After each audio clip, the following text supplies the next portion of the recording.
जब भी तुम सोचते हो कि यार मार्वल ये मूवी सीरीज अच्छी नहीं निकाली, इससे खराब और क्या ही हो सकता है, टर्न्स आउट कि उससे भी खराब हो सकता है। और ये बात कितनी ज्यादा अम्यूजिंग है ना कि जब कोई चीज अच्छा काम कर रही है, हर कोई उसको सपोर्ट करता है, हर कोई उसका पार्ट बनना चाहता है। छोटे मोटे फेलियर्स अगर हो भी गए तो उसको पचा लिया जाता है, इस उम्मीद में सपोर्ट करते हैं कि आगे चल के बेटर होगा। लेकिन कई बार ऐसे फेलियर्स भी सामने आ जाते हैं कि जो इंसान को रुक कर सोचने पे मजबूर कर दे कि ये कहां से कहां आ गए हम। यहाँ से चीजें ठीक करने का अब अगर कोई मेजर डिसीजन नहीं लिया, चीजें कितनी ज्यादा और नीचे जा सकती है कोई अंदाजा नहीं लगा सकता। मैं बात कर रहा हूँ मार्वल सिनेमैटिक यूनिवर्स की। सुपर हीरो मूवी का ही एक बहुत फेमस डायलॉग है जो कि अभी इनके ऊपर फिट बैठ रहा है कि you either die a hero or live long enough to see yourself become the villain.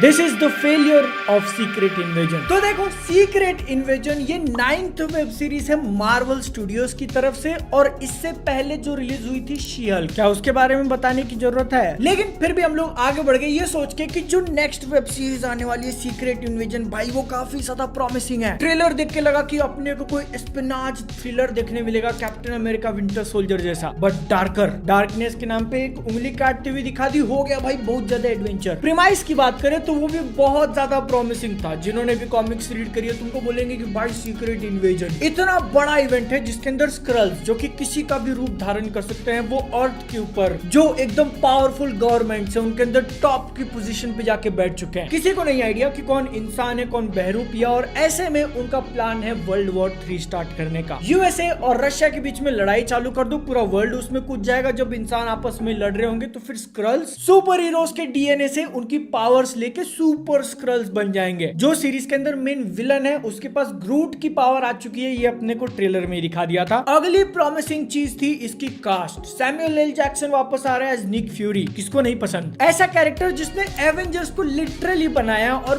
पहले आयरन मैन मूवी से वो एग्जिस्ट करता है। अब तक अपने को छोटे मोटे रोल में ही दिखाया था क्योंकि मेजोरिटी काम वो बिहाइंड द सीन्स करता था। यहाँ पर जो पूरा फोकस उसके ऊपर आया हक दिया। लेकिन मिस्टर जैक्सन के अलावा बाकी कास्ट भी काफी प्रॉमिसिंग थी। Mister Ben, Emilia, Olivia, Martin, Don. ऐसे में जब सीरीज शुरुआत हुई, इसका पहला एपिसोड प्रीमियर हुआ, वहीं से इंडिकेशंस मिलने लगे थे कि अगर चीजें इंप्रूव नहीं हुई तो आगे जाके बुरा होने वाला है, क्योंकि सीक्रेट इन्वेजन का premiere was the second lowest for a Marvel series. US के अंदर ऑलमोस्ट 1 मिलियन के आसपास व्यूअरशिप थी इसकी, मिस मार्वल के 775 से थोड़ा ऊपर। लेकिन लिस्ट में तुम दूसरे शोज देखने जाओगे तो मून नाइट का ऑलमोस्ट आधा और लोकी का 2.5 टाइम्स कम। बाइशियल को भी 1.5 मिलियन थे। ये सब हुआ इतना बवाल मचने के बाद, क्योंकि पहले ही एपिसोड के अंदर जो इंट्रो उन्होंने दिखाया था वो पूरा एआई जनरेटेड। लेटेस्ट ट्रेंड है, कॉन्फ्लिक्टिंग ओपिनियन है लोगों के, शो के बारे में बात हुई जा रही है लेकिन देखने कोई नहीं आ रहा। बट अगर वहां से शो अच्छा होता ना तो डेफिनेटली ऐसा ऊपर पिक करता, और सबसे ज्यादा पिक करता वो इसके लास्ट एपिसोड में, जिसका बिल्कुल उल्टा हुआ क्योंकि उसने जो बवाल मचाया है। रॉटन टोमेटोज पे एपिसोड नंबर 6 की रेटिंग है 7%। 60 नहीं, 60 नहीं, 750 के नीचे है तो उसको खराब मानते हैं। लेकिन अगर तुमने शो नहीं देखा और तुमको क्वेश्चन आ रहा है कि भाई ये इतना खराब कैसे हुआ, तुम सस्पेंस में ही मरो, क्योंकि जिन्होंने शो देखा है उनके सामने सबसे बड़ा क्वेश्चन है कि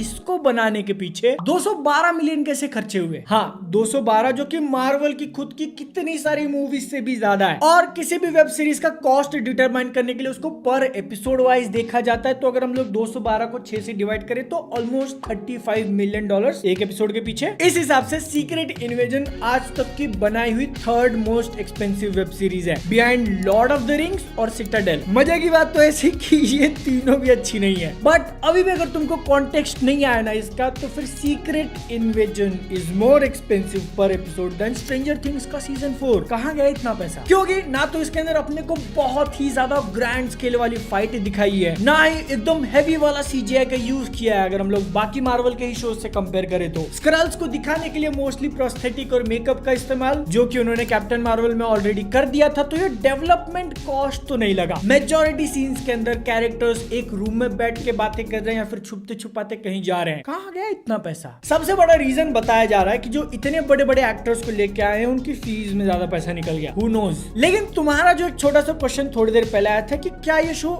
एक्चुअल में इतना बाद है, शॉर्ट आंसर इज यस। कुछ लोग इसको शी हल्क से कंपेयर कर सकते हैं, लेकिन दोनों के ही खराब होने का रीजन रीजन काफी ज्यादा डिफरेंट। सीक्रेट इन्वेजन के साथ क्या हुआ ना कि जितनी सारी चीजें इसने प्रॉमिस करी थी उसमें से ऑलमोस्ट एक भी डिलीवर नहीं किया, क्योंकि शो के नाम में इन्वेजन है, वर्ल्ड वॉर की बातें चल रही हैं, लेकिन कहीं पे भी शो में एक पॉइंट ऐसा नहीं आता जब फील लगे कि हाँ भैया एक्चुअल में कुछ डेंजरस हो रहा है। यहाँ पे निक फ्यूरी का जो कैरेक्टर था उसको लेके इतने सारे क्वेश्चनेबल डिसीजंस लगे ना। स्पॉइलर की परवाह मैं नहीं करने वाला हूँ क्योंकि काफी टाइम हो चुका है शो को रिलीज हुए। तो निक फ्यूरी के बारे में ऐसा बताया गया कि उन्होंने स्क्रल्स का बहुत ज्यादा हैवी यूज किया अपने एजेंट्स के तौर पे, और उन्हीं के कारण जो वो एक पहले डेस्क पे काम करते थे, प्रमोशन पापा के इतने टॉप पोजीशन पे पहुंचे हैं। ये शो का जो मेन विलन है ना वो भी निक फ्यूरी के इसी पॉलिसी के कारण बना है। इतनी सारी चीजें शो के अंदर उठाई गई हैं और अगर उनके ऊपर डिस्कशन होता है, आंसर देने की कोशिश करते तो मे भी एक डार्क शो बन सकता था। बट यू नो क्या हुआ, कुछ नहीं। उसके बदले इतने सारे लूप होल्स अपने को देख के चले गए ना कि अगर तुम रेगुलरली मार्वल को फॉलो करते हो तो क्वेश्चन करने लोगे कि what the F is going on. पहले के कुछ एपिसोड्स में स्क्रल कितना डेंजरस हो सकते हैं ये दिखा के बिल्ड करने की कोशिश की जा रही है, उसके ऊपर फिर से बिल्ड करते जा रहे हैं, फिर एक पॉइंट आता है नहीं हम लोग दूसरी चीज करेंगे, और फिर जब शो का क्लाइमैक्स आता है तो सब कुछ जाने दो। ये लोग कुछ सुपर पावर वाले इंडिविजुअल्स की सीजीआई से भरी हुई फाइट देखो और मजे करो, बोला द एंड। मैं यहाँ पे अब तुम लोगों को एक छोटा सा मिशन देना चाहता हूँ कि जाके चेक करो अब तक जितने भी 9 मार्वल के शोज आए हैं, हर किसी के एंड वाले एपिसोड में सीजीआई फाइट पे कंक्लूजन कितने शोज ने किया। यहाँ पर तो एमिलिया क्लार्क के कैरेक्टर को जितना बफ मारा गया है ना, अगर आज से 5, 6, 7 साल बाद भी वो किसी दूसरे प्रोजेक्ट में दिखाई देती और वहां पे उसको नर्फ कर दिया ना, बोलेगा नहीं मैं कभी। लेकिन देखो आज के टाइम लोगों का इंटरेस्ट पूरे सुपर हीरो से ही क्यों कम होते जा रहा है, क्योंकि मार्वल के गिरने के बाद डीसी ने मौके पे चौका नहीं मारा, उनकी भी लगी पड़ी है। क्योंकि जो लेटेस्ट रिलीज करी थी उन्होंने अपनी तरफ से द फ्लैश, वो पूरे वार्नर ब्रदर्स स्टूडियो का जितना भी हिस्ट्री है ना उसमें क्या बिगेस्ट फेलियर एवर बन चुकी है। और यहाँ पे मैं 100 साल के हिस्ट्री की बात कर रहा हूँ। 200 मिलियन का बजट था, थिएटर में ग्लोबली इसने 263 मिलियन कमाए और 200 मिलियन का लॉस हुआ। कैसे? क्योंकि मार्केटिंग के ऊपर 100 से 120 मिलियन खर्च किए थे, वो भी अलग से। तो ऐसा मोस्ट प्रोबेबली केस हुआ है, थिएटर से जितने पैसे कमाए ना पूरी दुनिया में उन्होंने, उससे उनका मार्केटिंग कॉस्ट भी नहीं निकला। पिक्चर बनाने वाले खर्चे की बात ही छोड़ दो। ऐसा कहा जा रहा है कि अगर वार्नर ब्रदर्स ये द फ्लैश मूवी को डायरेक्टली HBO मैक्स पे रिलीज कर देता बिना कोई प्रमोशन के, या फिर रिलीज ही नहीं करता ना, तो उनको ज्यादा फायदा होता, मतलब कम नुकसान होता। ये तो हो गई पास्ट की बात। जो फ्यूचर है ना वो भी उतना ज्यादा अच्छा नहीं लग रहा, क्योंकि नेक्स्ट उनकी पिक्चर आने वाली है ब्लू बीटल। क्या तुम एक्साइटेड हो? इसी महीने रिलीज होने वाली है और अभी के लिए जो उसके अर्ली प्रिडिक्शंस आ रहे हैं ना कि वो $55 मिलियन कमाएगी यूएस कनाडा मिला के लाइफ टाइम में। इतने पे अगर खत्म हो गई ना तो जो मैंने तुमको फ्लैश के फेलियर की बात बताई उसका भी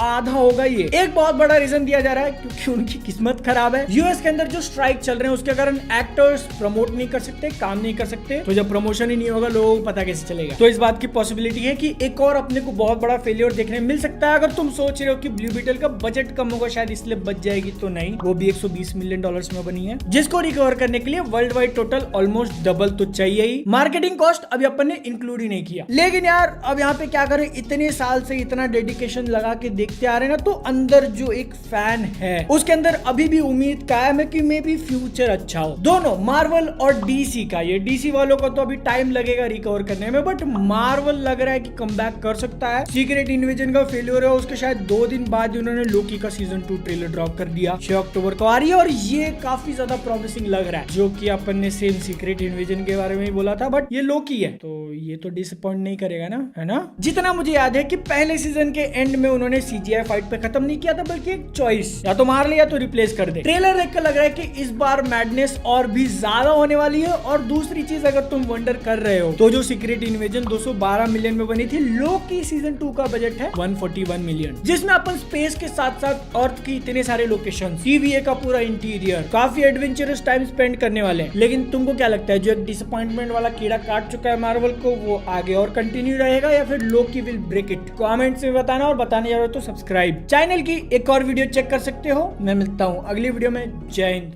वंदे मातरम।